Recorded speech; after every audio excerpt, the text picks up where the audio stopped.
মহিলা ডাক্তাররা যাতায়াত করে বা অন্য ডাক্তাররাও। হয়তো একটু টাইম লাগবে, কিন্তু আমি 100 কোটি টাকা দিয়েছি, এর জন্য স্যাংশন করেছি আমরা। সিসিটিভি লাগাও সব জায়গায়।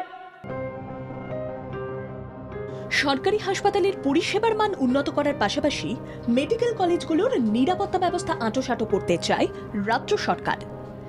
ইতিমধ্যে আরজি করে তরুণী চিকিৎসককে খুন ও নির্যাতনের ঘটনার পর হাসপাতাল চত্বরে বাড়ানো হয়েছে নিরাপত্তা নজরদারি।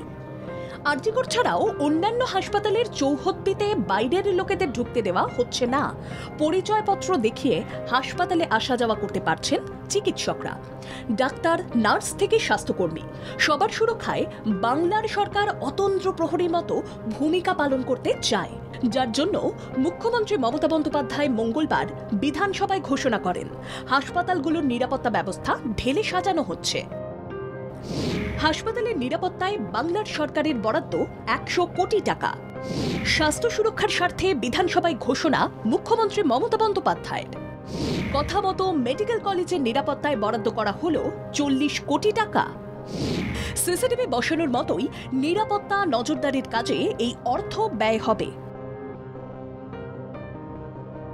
জানা যাচ্ছে, নবান্নের নির্দেশে রাজ্য স্বাস্থ্য দফতর কলকাতা সহ রাজ্যের বিভিন্ন মেডিকেল কলেজগুলির চৌহদ্দির নিরাপত্তা ব্যবস্থা ঢেলে সাজানোর কাজে নেমে পড়ল বলা যায়। উল্লেখ্য, মুখ্যমন্ত্রী মমতা বন্দ্যোপাধ্যায়ের নির্দেশে রাজ্যের স্বাস্থ্য সচিব মেডিকেল কলেজগুলির আধিকারিকদের সঙ্গে বৈঠক করেন। মেডিকেল কলেজগুলির রিপোর্ট একত্রিত করার পর স্বাস্থ্য দফতরের পক্ষ থেকে চূড়ান্ত রিপোর্ট দেওয়া হয় নবান্নে। সে প্রেক্ষিতে নিরাপত্তার জন্য বিষয়গুলি দ্রুত বাস্তবায়ন করতে হবে তার নির্দেশ দেওয়া হয়েছে। স্বাস্থ্য দফতরের পক্ষ থেকে জানানো হয়েছিল, মেডিকেল কলেজগুলির জন্য 900টি রেস্টরুম তৈরি করতে হবে। বেশ কিছু ক্ষেত্রে অতিরিক্ত সিসিটিভি ক্যামেরা প্রয়োজন রয়েছে। রিপোর্টে উল্লেখ ছিল, অনেক মেডিকেল কলেজে পর্যাপ্ত সিসিটিভি ক্যামেরা নেই। রেস্টরুমের সঙ্গে অতিরিক্ত সিসিটিভি ক্যামেরা লাগানোর কথা চূড়ান্ত রিপোর্টে জানায় স্বাস্থ্য দফতর। পাশাপাশি প্রায় 2000 অতিরিক্ত রক্ষীর প্রয়োজন মেডিকেল কলেজগুলির নিরাপত্তার জন্য।